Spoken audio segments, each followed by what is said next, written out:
Саламатсыздар ма, балалар? Мен Жамбыл облысы Талас ауданы Үшарал ауылы Әбділ Сағынтаев атындағы орта мектебінің қазақ тілі мен әдебиеті пәнінің мұғалімі Ибраимова Раушан Қасымқызы.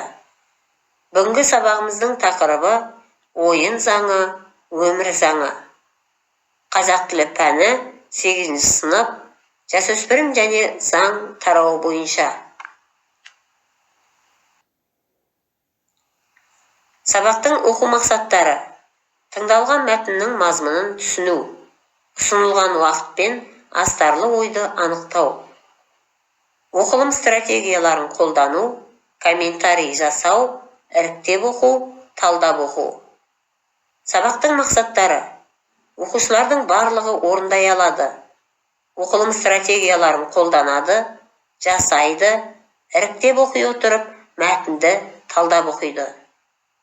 Оқушылардың көпшілігі орындай алады, мәтінді талдауға ақпараттарды іріктейді, тірек сөздер арқылы ой тұжырымдайды.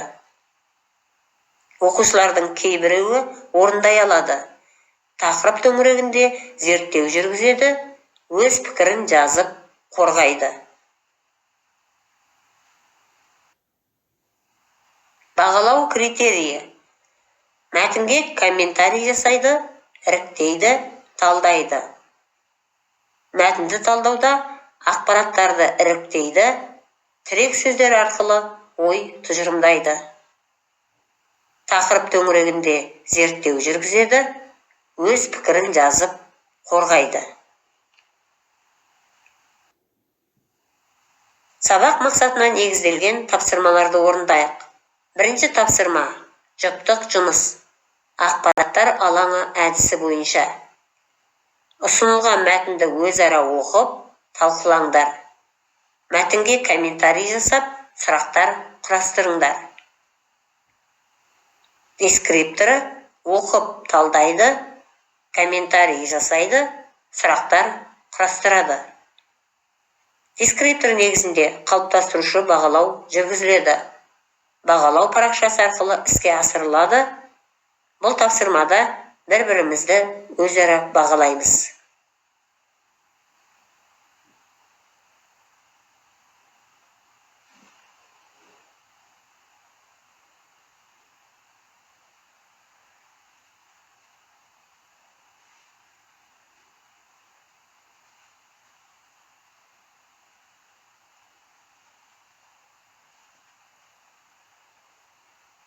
Жарайсыңдар, балалар.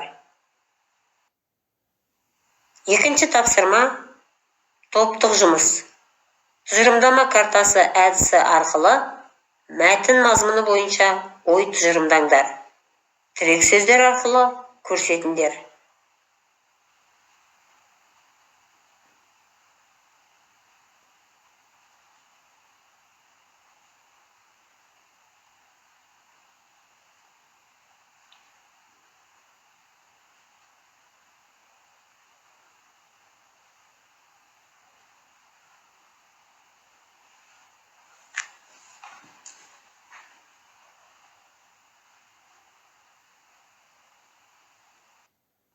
Дескрипторы тақырыптар бойынша ой тұжырымдайды, тірек сөздер арқылы көрсетеді. Дескриптор негізінде қалыптастырушы бағалау жүргізіледі.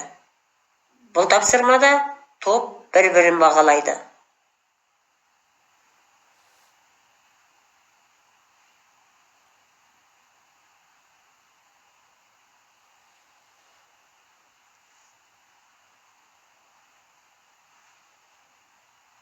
Өте жақсы, балалар.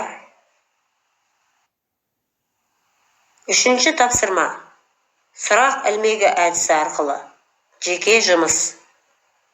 Бүркіт жайлы не білеміз деген сұрақ аясында іріктеп зерттеу жүргізіңдер. Өз пікірлеріңді жазыңдар. Автор орындығында қорғаймыз.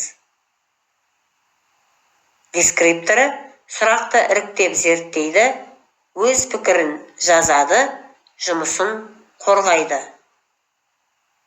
Дескриптор негізінде қалыптастырушы бағалау жүргізіледі. Бұл тапсырмада өз-өзін бағалайды.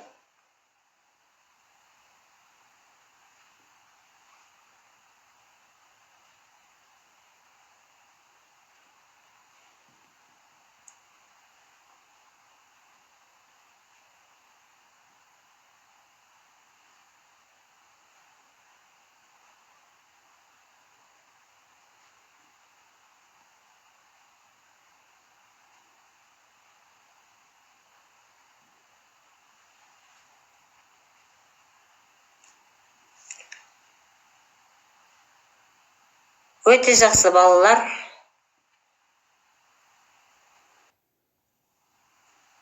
Біз бүгін мәтінді талқылап, мәтіндегі ақпараттарды іріктей отырып, ой тұжырымдадық, өз пікірімізді білдірдік.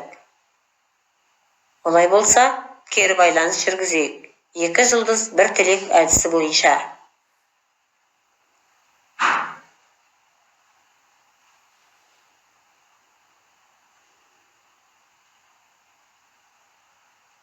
Сабақ түсінікті болса, үйге тапсырма, жаттығу жұмысы. Бүгінгі сабағымыз осымен аяқталды. Сау саламат болыңыз.